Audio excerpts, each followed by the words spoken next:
Okay, so ladies and gentlemen, there are some issues I have found on your work on the practice of making financial statements in Google Sheet. So first, your chart of account.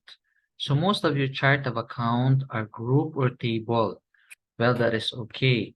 And one thing that I like about your chart of account is that you group them according to the subcategories. So I have no problem with that. But here I am showing you my expectation. So for example, in this sample, please take note that I have wrote down the account code and at the same time the account number and at the same time the account name that make it an account code. So this is how it should be. Okay. So I hope to see it in your um, chart of account. Okay. The second is the balance sheet. Okay. So I have here a sample of a balance sheet or the statement of financial position as another name of that report. So if you can see it here, the accounts the account code is in formula. Okay, if you will click it, it says summaries B6. So summary B6 is here. This is the summary tab or the chart of account. If you will go there, column B is here, so, and row 6 is here. So this is it. Okay. So it is connected here or the balance sheet is connected to the chart of account. So there are some errors in regards to this because some of you bigla na lang sinulat yung account code. Okay, so it should be in formula like this. Then there are also issues on the subtotal. Okay, because most of you did not make a formula on the subtotal. It should be like this. Okay, sum, then the values for the cell values you are going to add. Okay, so for the total current asset is this. Okay, so there should be a formula.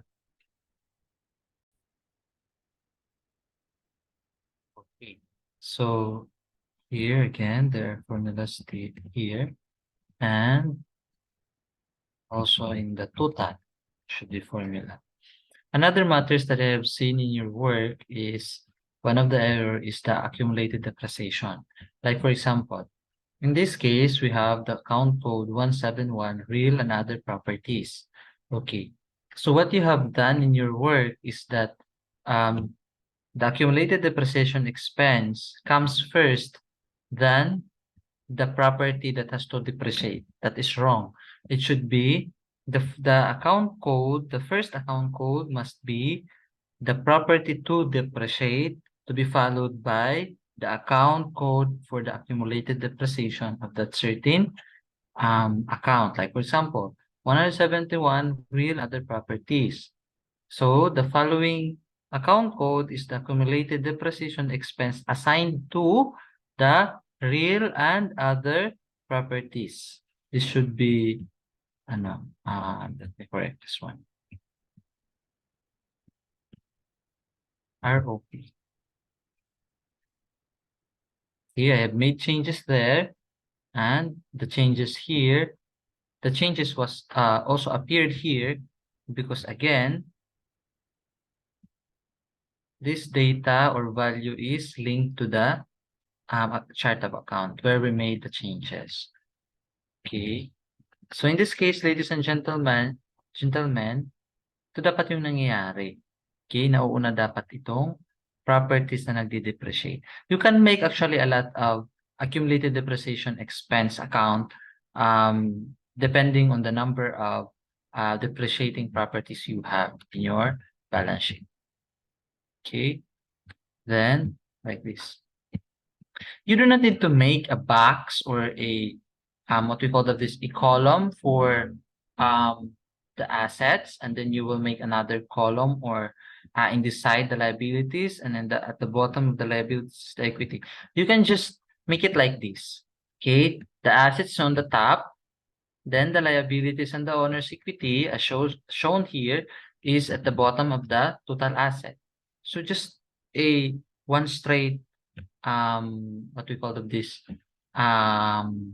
diretso lang siya. Okay? So ito palagi yung mali, yung formula, tapos yung account code, hindi nakalink doon sa chart of account, tapos yung depreciation, accumulated depreciation account is nauuna kaysa doon sa properties na nagde-depreciate. Okay, for the income statement here also, one of the mali is the date. Walang date. So dapat there should be date. So as of, or for the year ended, or for the month ended. Okay. So another thing is yung yung revenue. Okay, the income accounts. Yung nakikita ko, 2, 3, 4 lang. 2, 1, ganun. So there should be at least more than 4 or whatever. Okay, the same with the operating expense. So in this case, the operating expense here are specified. Okay, naka-specific siya.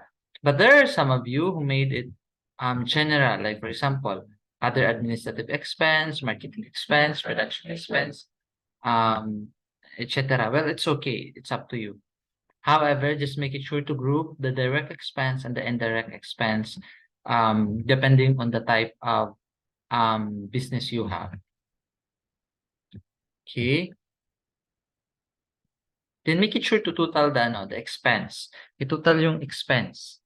Then, get the net income. It should be like this. Okay, diretso lang siya. Wag iba. The other, the changes on let me change this. Changes on statement of changes on owner's equity. Okay. So in this case, if you can see here, meron sa inyo walang laman yung SCOA or Statement of Changes in Owner's Equity. Walang laman. Ano nangyari? Okay, if you cannot find one in the internet, you can follow or you can copy this template. But in this case, the setting here is corporation. Okay, corporation statement of changes in equity. And take note that I did not use the word equity. Assets kasi association to eh. And owner's equity. Okay. So take note here, no, na yun, add, less. Okay. Then meron subtotal. So here,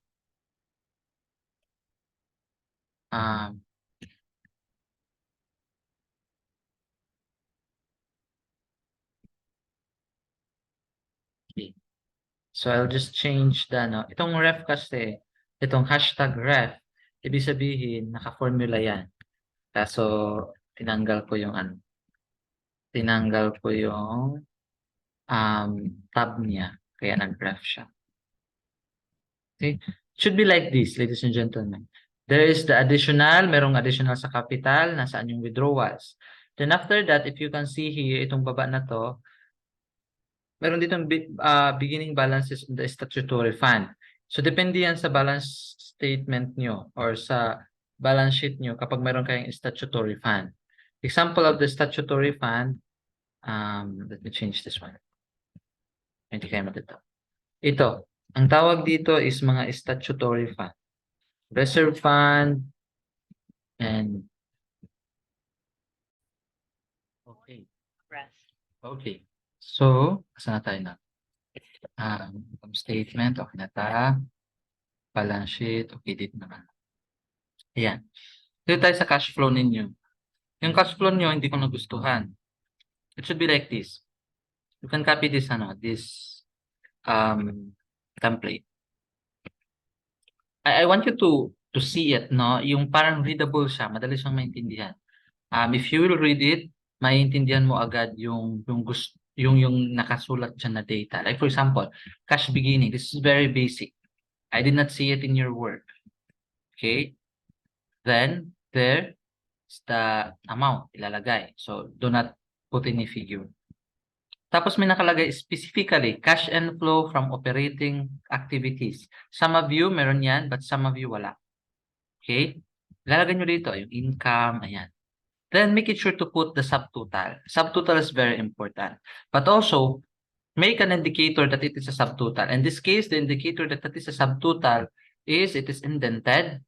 Okay, indented from the mother header, from the header of the group. Then in italic form. If you can see also the amount, it's in italic form. Okay. Then next is the total inflow. Okay? I-group nyo yung inflow. Iisa nyo yung inflow dito na part sa taas. Na yung outflow sa baba. Okay? Inflow, yan, from investing. Ayan, simple as that. Simple as that. Yung pagtingin mo, makikita mo, okay, ito pala yun.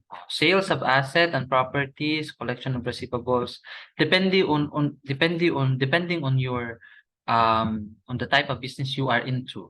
Okay? Then cash inflow. Ito yung cash inflow. Yan. Then also, yan, subtotal ito. Then also the total here, the total cash inflow. Indicated, total cash inflow, total. Kailangan naka-indicate yan. Okay, then it is in a formula. Yan, naka-formula yan. Okay. Then a space. Pag may nakalagay dyan na space, or I mean a blank row, that means it is another group. Okay, you are separating it. Okay. So pag sineparate mo yan, ibig sabihin, okay, another group na naman. Okay. So ngayon, outflow na naman tayo. Ganyan. Yan lang yung outflow. May nakalagay dyan, payments, payment dito, payments. Whatever. Ganyan. Tapos, total cash flow. Ayan, dyan. So again, nakaseparate din yung financing, investing, and operation. Okay, then at the end, total cash and, okay, end of the period, the formula there is here. The cash beginning plus or add the inflow, ibawas nyo yung outflow. Okay, ayan. That is the formula. A10 is the cash beginning, no? Cash beginning yan, nandito. I'll show it to you, ladies and gentlemen. Okay, yan. Column E, row number 10. E10. That is cash beginning balance. Added is the cash and inflow. Okay. So yung cash inflow, which is column E and row 28. So A28. 28. Ibawas natin yung outflow. Okay, which is column E and row 52. E52. Okay, so ganyan. Okay? Tapos, the composition of cash. Yan. Ano ba yung composition ng cash mo? Cash on hand, separate mo, cash equivalent, tapos cash in bank. Okay. So, saan mo ito makikita? Makikita mo naman ito sa ano sa trial balance mo, doon sa ledger. Okay, din total cash ka. Ayan. Very simple lang paggawa niyan. You can use this template. You can copy paste this one. Okay, para mas madali. Then study it na lang. Okay, that's how simple it is. Ganun lang kasimple yung pinapagawa natin. And I hope hopefully, ma-check ninyo yung nakalink ba. I mean, number 1, yung account code. Gusto kong makita yung account number and the account name. So, how to do it? Very simple lang po. If yung ginawa nyo, no? If yung ginawa nyo, allow me to add another row. Okay.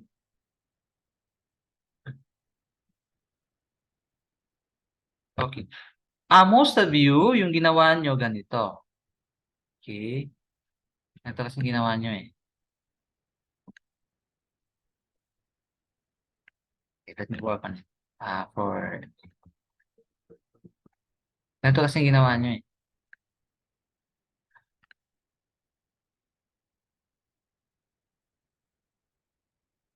Lagay kayo dyan, no? Current asset. Katapos,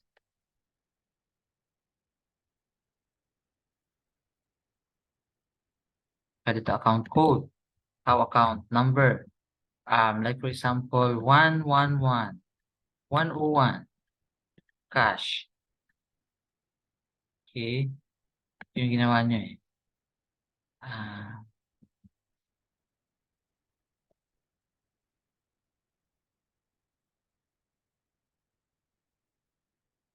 okay.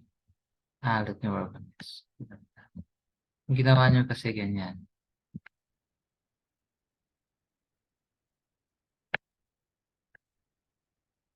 Okay. Yan yung ginawa nyo eh. Sige. So, 111. So, nakaseparate siya. You cannot link it to the balance sheet na yung dalawa. Yung gawin nyo, pwede nyo gumawa kayo ng combined formula. Okay? So, just type equals. Then, i-click nyo itong 101 or itong account code, yung address ng account number, I mean. Tapos, lagyan nyo ng and sign. Okay? Tapos, open quote, then space, close quote, then and sign, then yung account name. Okay? It will appear like that. Okay? Tapos, pagdating nyo dun sa balance sheet ninyo, yung gagawin natin, very simple lang. Punta tayo sa balance sheet. We are going to link it. We just click equals. Tapos punta tayo doon sa chart of account. Click it. Like that. Okay? So I hope you get it, ladies and gentlemen. Yun yung pwede natin gawin. Okay? Then see to it na mayroong mga subtotal. Okay? Naka-formula din siya. Then see to it na readable yung template. Okay? Yung balance sheet, diretso lang. I hope this will help. I hope that you can perform well. To those na na-return ko po yung work ninyo, please submit this as soon as possible. You have grade, but your grade is not passing. To those who passed at the 75, well, it's up to you if you will resubmit or not. Thank you so much.